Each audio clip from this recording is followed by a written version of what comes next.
और स्टार्ट करते हैं अपना सोम। सोम को हम लोग स्टडी करने के लिए मेनली 2 पार्ट में डिवाइड कर देते हैं। फर्स्ट पार्ट है हमारा सॉलिड मैकेनिक्स। देखिए सोम को मैंने 2 पार्ट में डिवाइड कर दिया है, 2 पार्ट में डिवाइड कर दिया है। फर्स्ट पार्ट हमारा है एक सॉलिड मैकेनिक्स, एक फ्लूइड मैकेनिक्स। अब देखिए पूरे मटेरियल अभी जितने भी आपको आसपास में दिख रहे हैं उसको 2 कैटेगरी में डिवाइड कर लीजिए। एक कि हमारा जो हो गया सॉलिड, और दूसरा फ्लूइड, तीसरा जो गैस होता है गैसियस को अभी रहने दीजिए साइड में, ठीक। उसके बाद हमारा क्या है कि अब एक solid mechanics, fluid mechanics. Fluid mechanics आप फ्लूइड में पढ़ेंगे, फ्लूइड को अपना साइड में रखिए।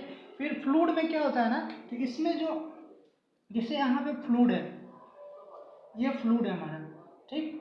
तो फ्लूइड में इसका पार्टिकल्स क्या होते हैं कि एक टाइम के साथ वैरिंग करते रहते हैं, ये इधर जाएगा, ये इधर आएगा, इधर आएगा, इधर आएगा, ये जिग मोशन करते रहते हैं ना। तो ये इसका एक अपना डिफॉर्मेशन होता है जो कि टाइम के साथ डिफॉर्मेशन होता है, deformation with time, deformation with time, deformation with time के साथ होता है, ठीक। और इसमें टाइम के साथ डिफॉर्मेशन नहीं होता है। अगर कोई पार्टिकल है, अगर ऐसे मान लीजिए सपोज कीजिए ये कोई एक बॉडी है और इस पर टाइम के साथ डिफॉर्मेशन नहीं होगा। जैसे यहाँ पे ये हमारा ये मार्कर है, मार्कर ऐसे यहाँ रखा हुआ है तो ये टाइम के साथ डिफ्लेक्शन नहीं होगा, बस इसमें जब फोर्स लगेगा तब डिफ्लेक्शन होगा। तो फोर्स लगेगा तब, जब फोर्स लगेगा इसमें तब डिफ्लेक्शन होगा। तो इसमें 2 टाइप के डिफ्लेक्शन हो सकते हैं। जैसे कि एक रिजिड, ये पूरा पार्टिकल यहाँ से उठकर यहाँ आ जाए, ये पार्टिकल यहाँ से फोर्स लगने के बाद, तो ये क्या हुआ, रिजिड बॉडी डिफॉर्मेशन हुआ, रिजिड बॉडी हुआ, यहाँ से फिर यहाँ पे आ गया एकदम सॉलिड, ठीक। एक ये ऐसा हो सकता है कि ये ऐसा बॉडी था, फोर्स लगने के बाद ये डिफॉर्म होके ऐसा हो गया, ऐसे हो गया, डिफॉर्म हो गया, यहाँ से डिफ्लेक्शन हुआ, ठीक। तो ये क्या हुआ,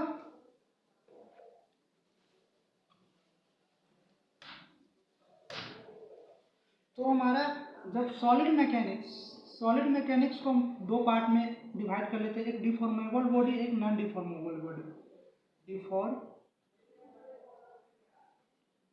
डिफॉर्मेबल और एक नॉन डिफॉर्मेबल, जिससे इसमें रिजिड बॉडी आ जाएगा, रिजिड बॉडी।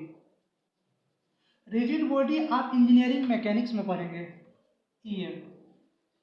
रिजिड बॉडी का आप स्टडी इंजीनियरिंग मैकेनिक्स में करते हैं। और जितने भी हमारे आसपास में डिफॉर्मेबल बॉडी है, डिफॉर्मेबल बॉडी का हम लोग सोम में स्टडी करते हैं, सोम में, ओके। जो स्ट्रेंथ ऑफ मटेरियल जो अभी आप पढ़ेंगे इसमें हम लोग इसका स्टडी करेंगे। ये सोम का डिवीजन, सोम का डिवीजन नहीं हुआ है, ये डिवीजन एक ऐसे ही किसी भी मेथड को आप अगर डिफाइन करना चाहते हैं तो यहाँ से हम सॉलिड मैकेनिक्स, सिंपली मैकेनिक्स लिख सकते हो, या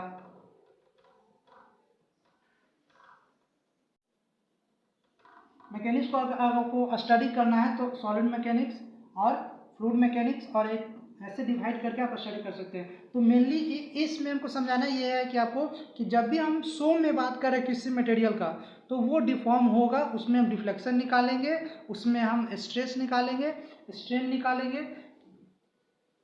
अब जब ये रिजिड बॉडी है तो रिजिड बॉडी में आप डिफ्लेक्शन कैसे निकालोगे, सीधा आप समझिए कि ये हमारा एक ऐसे कैंटिलीवर है, ये रिजिड है, यहाँ से लोड पी लग रहा है, तो लोड पी जब लगेगा तो ये डिफॉर्म थोड़ी ना होगा। अगर ये रिजिड है तो ये डिफॉर्म नहीं होगा, ये क्या होगा, सीधा ऐसे आएगा, यहाँ से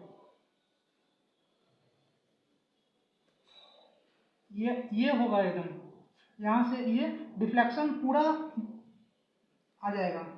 बट ये नहीं होगा। जब भी हमको ये निकालना है डेल्टा, इसका मतलब हम किस में स्टडी कर रहे हैं, सोम स्टडी कर रहे हैं, ठीक है।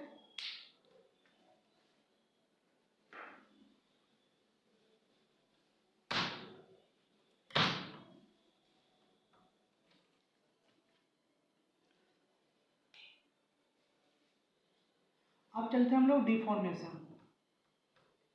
डिफॉर्मेशन डिफॉर्मेशन में 2 तरह के डिफॉर्मेशन हो सकते हैं। एक होते हैं इलास्टिक, इलास्टिक डिफॉर्मेशन हो सकता है हमारा। एक है प्लास्टिक, प्लास्टिक डिफॉर्मेशन हो सकता है। ठीक, तो इलास्टिक डिफॉर्मेशन आप जानते हैं, जब एक माइल्ड स्टील का आप एक ऐसे आप ड्रॉ करेंगे जब, तो यहाँ पे आप जानते हैं कि सपोज नेम देते A B C D E F. अब देखिए, अब यहाँ पे ओ है, ओ से ए तक, ओ से ए तक हम लोग इसको बोलते हैं प्रोपोर्शनल लिमिट। ओ से ए तक क्या बोलते हैं? Proportional limit. बी बी तक पॉइंट को, बी तक का जो पॉइंट है हमारा, उसको बोलते हैं हम लोग इलास्टिक लिमिट। यहाँ तक इलास्टिक हो जाएगा। ठीक, तो इलास्टिक, इलास्टिक डिफॉर्मेशन यदि इससे इधर हो रहा है अगर बॉडी, तो ये हुआ हमारा इलास्टिक, इलास्टिक डिफॉर्मेशन हुआ। ठीक, और इसके बाद जितने भी डिफॉर्मेशन होंगे वो प्लास्टिक डिफॉर्मेशन होंगे। ठीक, क्लियर हुआ?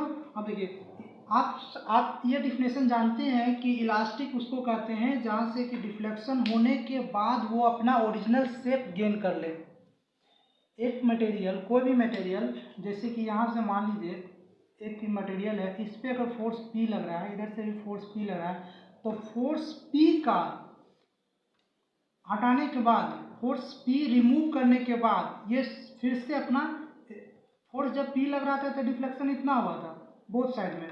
अब जब फोर्स हटा दिया मैंने, P हटा दिया, जब अनलोडिंग कर दिए, तो यहाँ से क्या हुआ कि फिर ओरिजिनल पोजीशन पे आ जाता है। उसी को हम लोग इलास्टिक डिफॉर्मेशन कहते हैं। सही है। उसके बाद हमारा प्लास्टिक डिफॉर्मेशन क्या होता है कि एक परमानेंट डिफॉर्मेशन आ जाता है। आपने लोड लगाया इस पर, जब बचपन में आप रबर को जब खींचते थे ऐसे कस के, तो क्या होता था कि ये लोग इलोंगेट होता था, और फिर जब छोड़ देते थे फिर ओरिजिनल पोजीशन पे आ जाता था। लेकिन बहुत कस के खींच देने के बाद क्या होता था हमारा कि वो फिर ओरिजिनल शेप पे नहीं आता था, परफेक्टली नहीं आता था, आता था पर परफेक्टली नहीं आता था। तो वहाँ पे क्या होता है, हमारा प्लास्टिक डिफॉर्मेशन हो जाता है।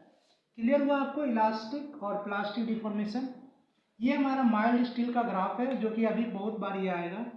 माइल्ड स्टील का ग्राफ है, इधर स्ट्रेस होता है और इधर स्ट्रेन होता है। ये सब भी बहुत बार आएगा, इसके लिए टेंशन मत लीजिए अगर नहीं समझ में आया तो।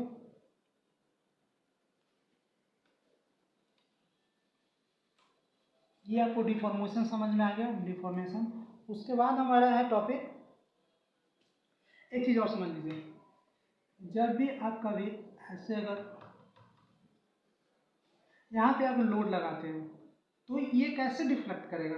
कुछ ऐसे डिफ्लेक्ट करेगा, यहाँ पे वाई डिफ्लेक्शन होगा, इस पे भी आप लोड लगाइए, ये ऐसे डिफ्लेक्ट करेगा।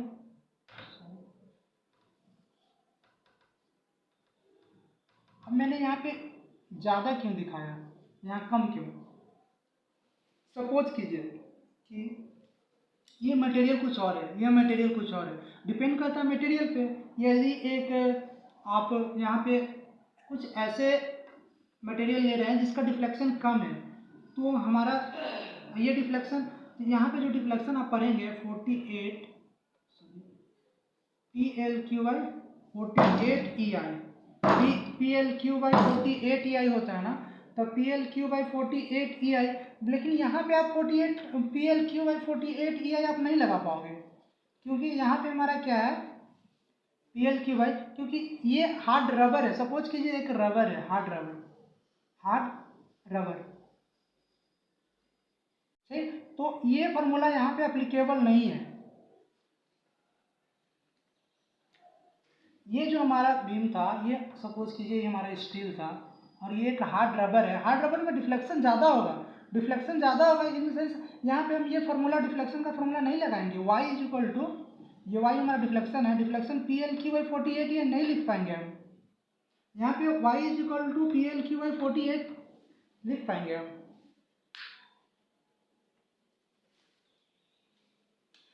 और रीजन क्या है कि यहाँ पे जो एंगल हमारा बन रहा है, ये थीटा, थीटा बहुत ही लार्ज हो जाता है, ये थीटा लार्ज वैल्यू है।